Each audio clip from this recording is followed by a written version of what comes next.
Hello friends, स्वागत है आपका आपके अपने चैनल में। यहाँ पर आप देख सकते हैं हम 11th क्लास का पहला चैप्टर शुरू करने वाले हैं, जिसका नाम है संविधान क्यों और कैसे। यानी कि हमें संविधान क्यों चाहिए और इसको हम कैसे पालन कर सकते हैं, इसे हम कैसे अपने प्रयोग में ला सकते हैं। तो चलिए हम शुरू करते हैं हमारा आज का चैप्टर, और हम कोशिश करेंगे कि हम अपना चैप्टर को 2 वीडियो के साथ ही पूरा कवर कर सकें। सबसे पहले हम देख लेते हैं कि संविधान क्या है।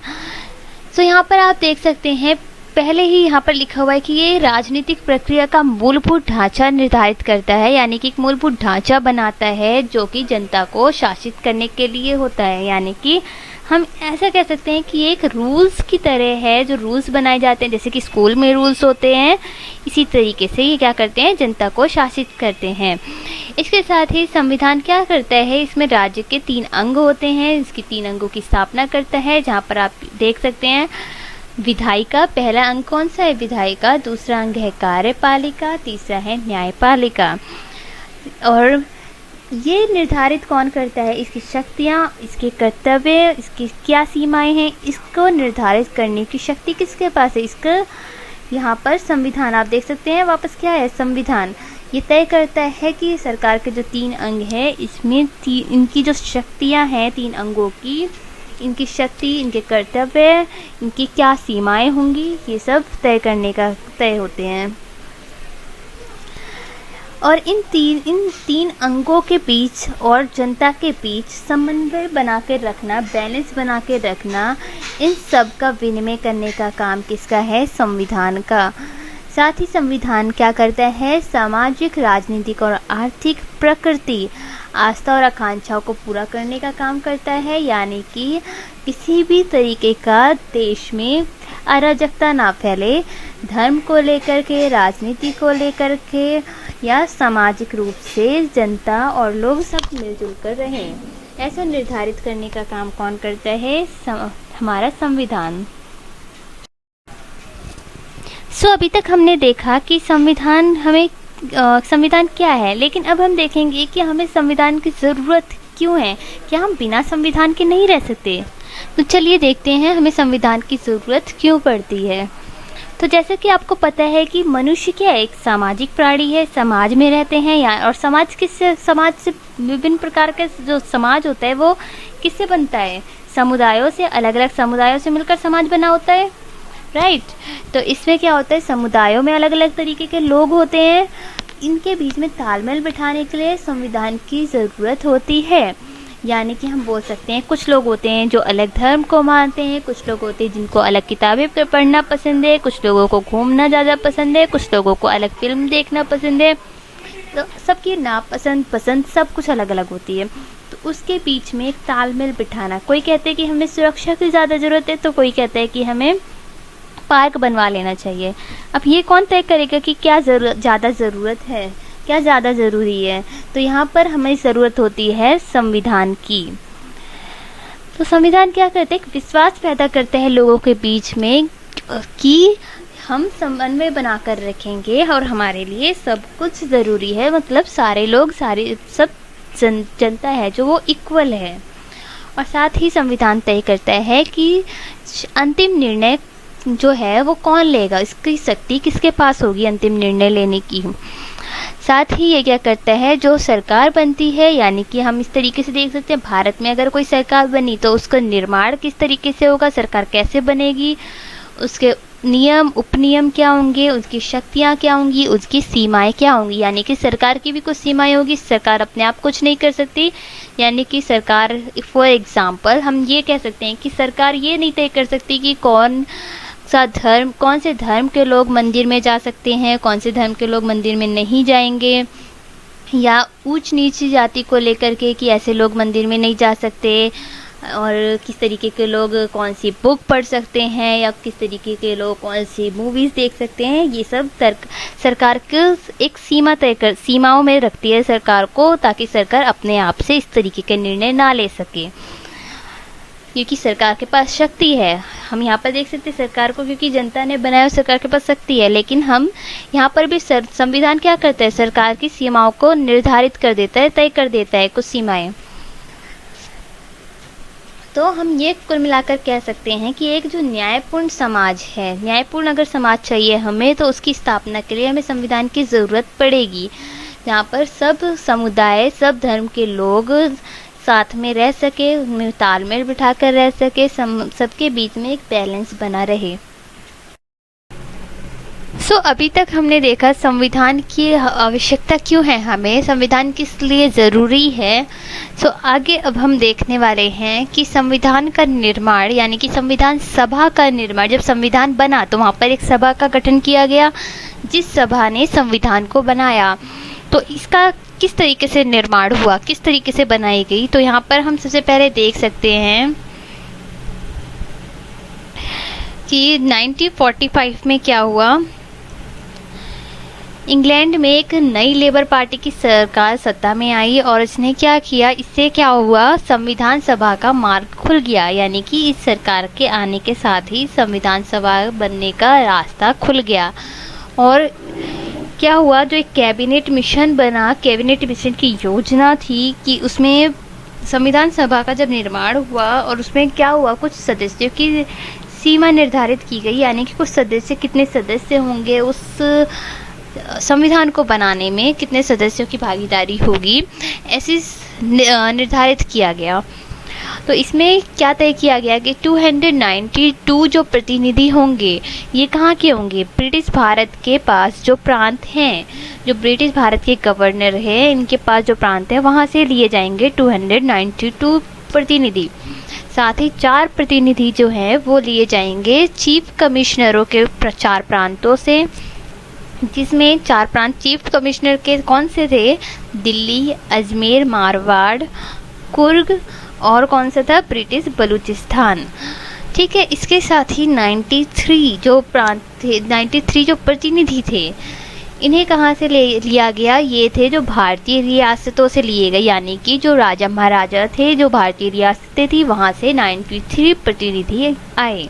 तो यहाँ पर आप देख सकते हैं, यहाँ पे क्या हुआ, ब्रिटिश के जो प्रांत थे, ब्रिटिश प्रांत का जो प्रत्येक प्रांत था, वहाँ पर जनसंख्या का जो अनुपात था, उसके अनुसार संविधान सभा में उनको स्थान दिया गया।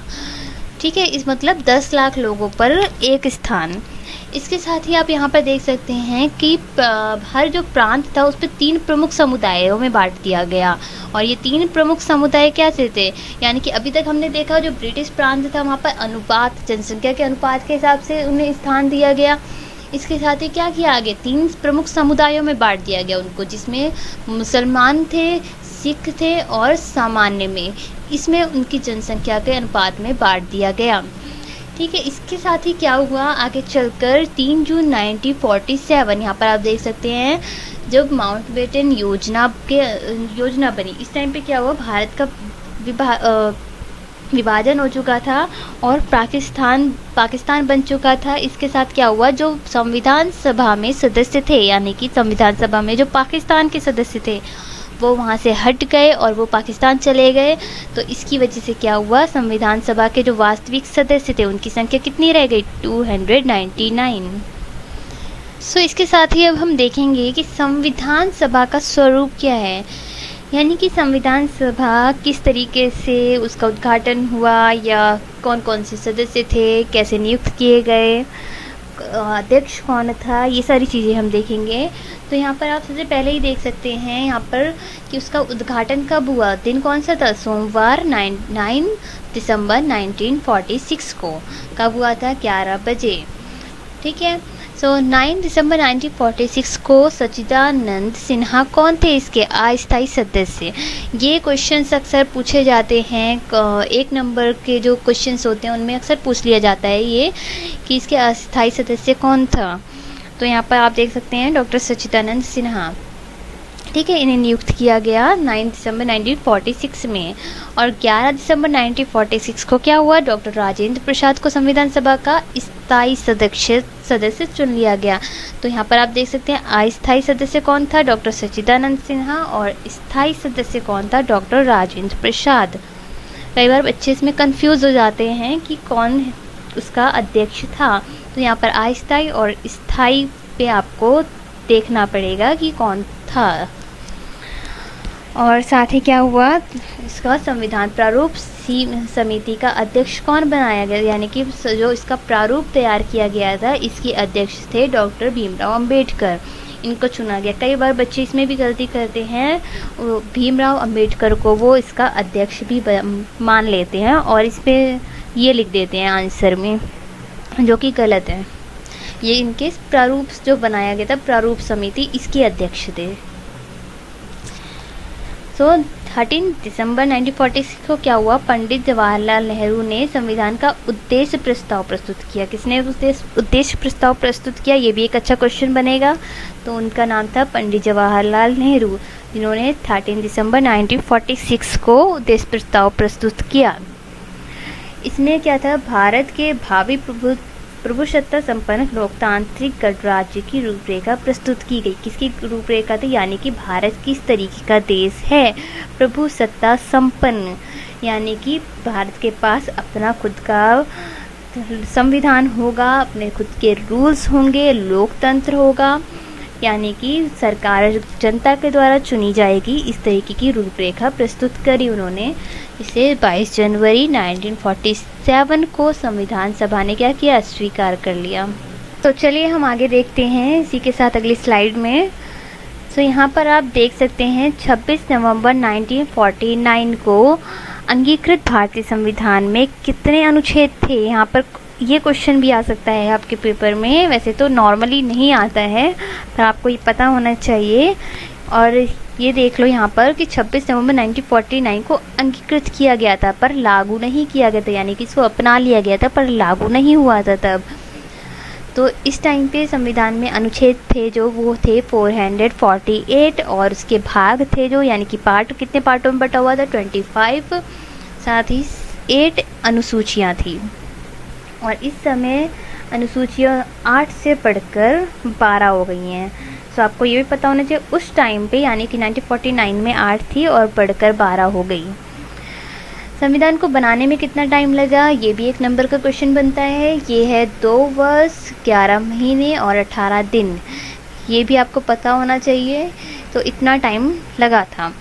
और कुल कितनी बैठक हुई, 166 बैठक हुई इसके लिए।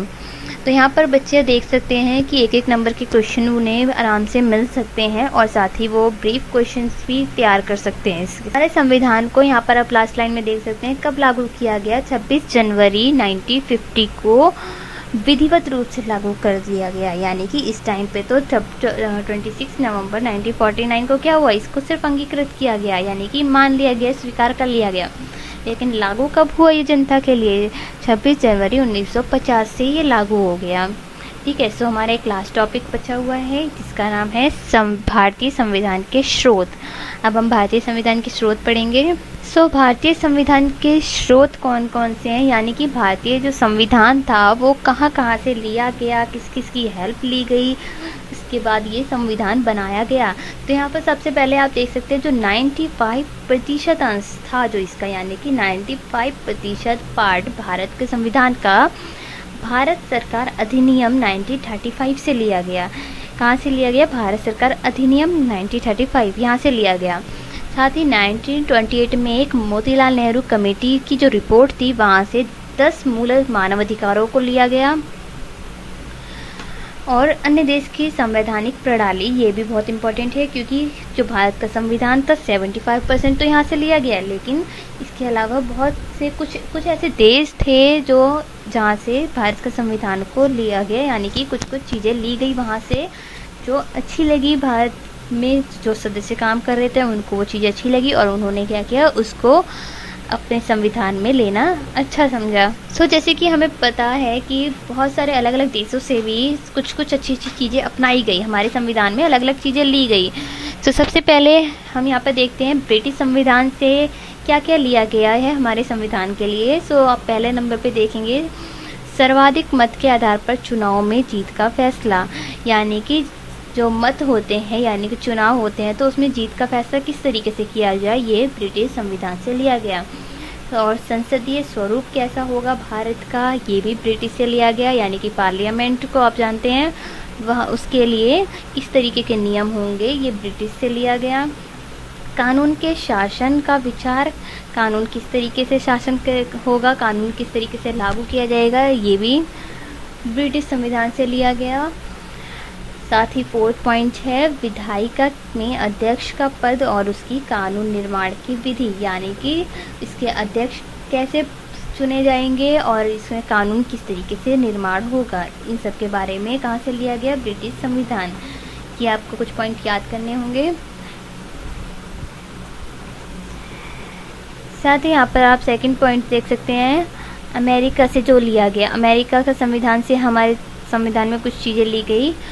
इसमें पहला पॉइंट है मौलिक अधिकारों की सूची। जो मौलिक अधिकार आप पढ़ेंगे आगे चैप्टर्स में, तो मौलिक अधिकार की सूची हमने ली है अमेरिका से, और संविधान की प्रस्तावना भी अमेरिका से ली गई है। 2nd है न्यायिक पुनरावलोकन की शक्ति और न्यायपालिका की स्वतंत्रता, उपराष्ट्रपति का पद, यानी कि न्यायपालिका न्यायिक प्रक्रिया किस तरीके की होगी, न्यायपालिका की स्वतंत्रता कैसी होगी, किस तरीके से निर्धारित की जाएगी, उसके रूल्स क्या होंगे, और जो उपराष्ट्रपति होगा उसका पद किस तरीके से निर्धारित किया जाएगा, किस तरीके से निर्णय लिया जाएगा, ये सारी चीज़ें अमेरिका से लिया गया।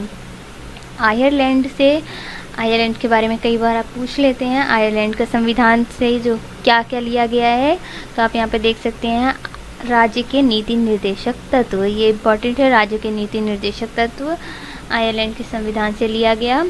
राज्यसभा में मनोनीत सदस्यों का प्रावधान, जो राज्यसभा में सदस्य किस तरीके से तय होगा कि कितने सदस्य वहाँ पर रहेंगे, किस तरीके से उनका चुनाव होगा, ये सारी चीज़ें आयरलैंड से ली गई। नेक्स्ट है फ्रांस का संविधान। फ्रांस के संविधान से क्या लिया गया, तो यहाँ पर आप देख सकते हैं पहला स्वतंत्रता, समानता और बंधुत्व का सिद्धांत, यानी कि स्वतंत्रता और समानता। अभी हमने देखा कि हिंदू मुस्लिम सब साथ में एक जैसे होंगे, सबको हर चीज़ का अधिकार होगा, यानी कि कहीं पे घूमने का, किसी भी रेस्टोरेंट में जा सकते हैं, इस तरीके के जो अधिकार होंगे वो सब, मतलब समानता का अधिकार, सब एक ही स्कूल में पढ़ सकते हैं, ठीक है। तो ये सारी चीज़ें कहाँ से आती है, फ्रांस से। सो आगे हम देखते हैं कनाडा से, जो हमने लिया है कनाडा से लिया हुआ है। यहाँ पर पहला पॉइंट आप देख सकते हैं एक अर्ध संघात्मक सरकार का स्वरूप, जिसमें आप यहाँ पर देख सकते हैं, समझ सकते हैं सशक्त केंद्रीय सरकार वाले संघात्मक व्यवस्था। यहाँ पर सेंटर जो होगा, यानी कि जो सेंट्रल गवर्नमेंट होगी वो सबसे ऊपर होगी, उसके बाद जो राज्य होंगे और बाकी चीज़ें होंगी वो अलग होंगी, उनके भी कुछ अधिकार होंगे, लेकिन सबसे ऊपर जो अधिकार होगा वो किसका होगा, केंद्रीय सरकार का। इसके बाद 2nd पॉइंट है अवशिष्ट शक्तियों का सिद्धांत। सो इसके बाद हम जो अगली स्लाइड है वो बाद में देखेंगे, यानी कि नेक्स्ट वीडियो में। सो आई होप आपको समझ में आ गया होगा आज का चैप्टर। सो आगे आप यहाँ पर देख सकते हैं कि हम पार्ट 2 भी आपके लिए जल्दी ही लेके आएंगे। अगर आपको पसंद आती है वीडियो तो हमें ज़रूर बताएं, ताकि हमें भी पता चले कि आप पार्ट 2 भी देखना चाह रहे हैं। सो इसी के साथ हम आज की वीडियो ख़त्म करते हैं। So thank you so much. अगर आपको पसंद आती है वीडियो तो चैनल को लाइक एंड सब्सक्राइब करना ना भूलें।